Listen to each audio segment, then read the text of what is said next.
Smartphone addiction is a real problem for a lot of people these days, but not me.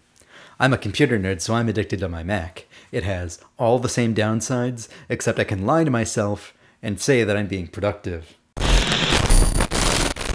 So today I'm going to give you 10 actionable tips to break your addiction to your smartphone. Number 1, remove all of these algorithmically driven bottomless content apps. This is the hardest one to implement because it changes the apps you use and the people you follow, but it will have the most meaningful impact on your life.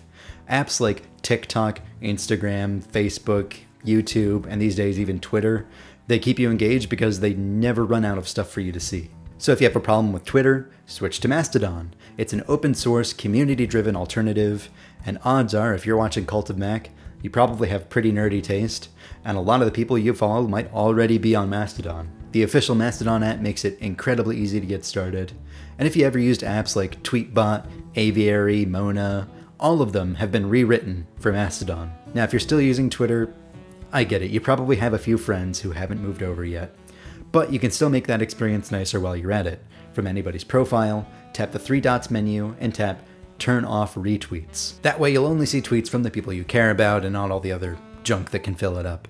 And while you're at it, switch from the Home tab to the Following tab. Next, if you have a problem with YouTube, you can get all of the videos from the people you care about as an RSS feed instead of going down the rabbit hole of the YouTube homepage. First, you'll want to download an app like NetNewsWire, which is completely free and I highly recommend. Then, from any YouTube channel, you'll tap the share button and you'll tap NetNewsWire. Then you'll have all of the videos from all of the people you want to see in a simple chronological feed and none of the algorithmically recommended content that'll suck you into that rabbit hole for hours and hours and hours. And you know what? If you still want local news in your community that you used to get on Facebook, add a local newspaper to NetNewsWire. You just created it for your YouTube subscriptions. If you want to get technology news and follow your other hobbies that you used to get on Reddit, add blogs that write about that same stuff to NetNewsWire from people who know what they're talking about, not random strangers on a subreddit. Number 2, say you can't completely cut out one of those apps, well, you can still set limits on how much time you can spend on it in Screen Time. Go to Settings, Screen Time, App Limits, and tap Add Limit. With one tap, you can add a whole category of apps like all social media, but you can also add specific apps by checking through the list. You'll want to set a daily time limit, and then tap Customize Days. You can have this work every day, just on weekdays, or some other custom schedule you want. Then tap Add, and you're all good to go.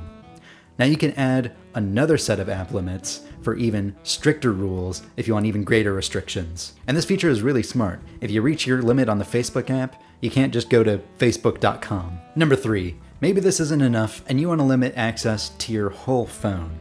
Go to Settings, Screen Time, Downtime, and turn on a schedule. Just like before, you can set whether you want it every day or weekdays, whatever, and you can set a time to start and end. Now there might still be a few apps that you do need to access all the time, like Slack or Maps or Messages, so you can go back to Screen Time, Always Allowed, add apps by tapping the green plus, or remove apps by tapping the red minus. And there might be specific people who you always need to contact, so go to Allowed Communication, Specific Contacts, and add anybody who you might need to call or message in a pinch. If this sounds familiar, it's very similar to how you set up focus modes, and you can have a bunch of focus modes for every kind of situation. You can read all about that in the video description or by clicking this card here. Number 4 is really simple, out of sight, out of mind. Go back to your home screen and remove all of the apps that might be tempting to you. Just tap and hold to enter jiggle mode, tap the minus symbol, and tap Remove from Home Screen. Or really, delete app if you want.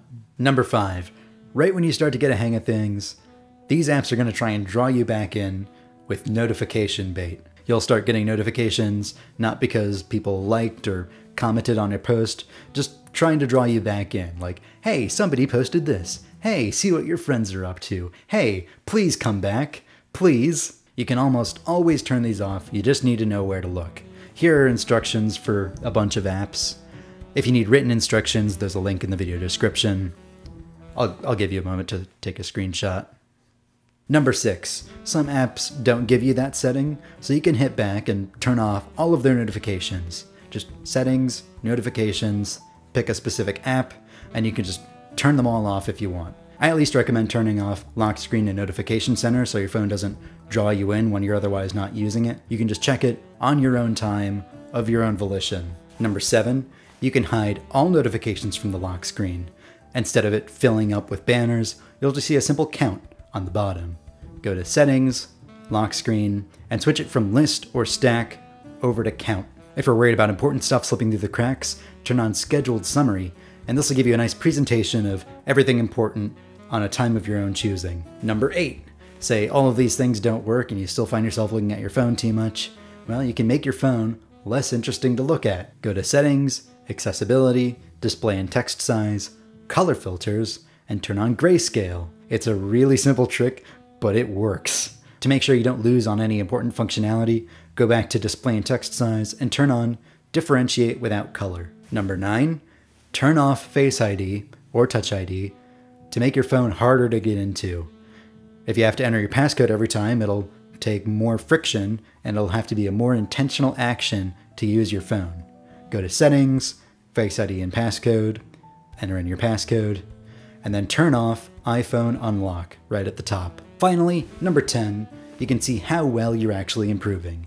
Settings, Screen Time, see all activity, and you can see a breakdown by the different categories of apps you use, and you can swipe through your history to see whether you're improving or getting worse over time. You can also see which apps are the worst offenders at sending you the most notifications, and other statistics like how many times you pick up your phone throughout the day. So those are all 10 of my tips. Links to everything I talked about are in the video description, along with an article on how to use focus modes. I'm Griffin Jones with Cult of Mac.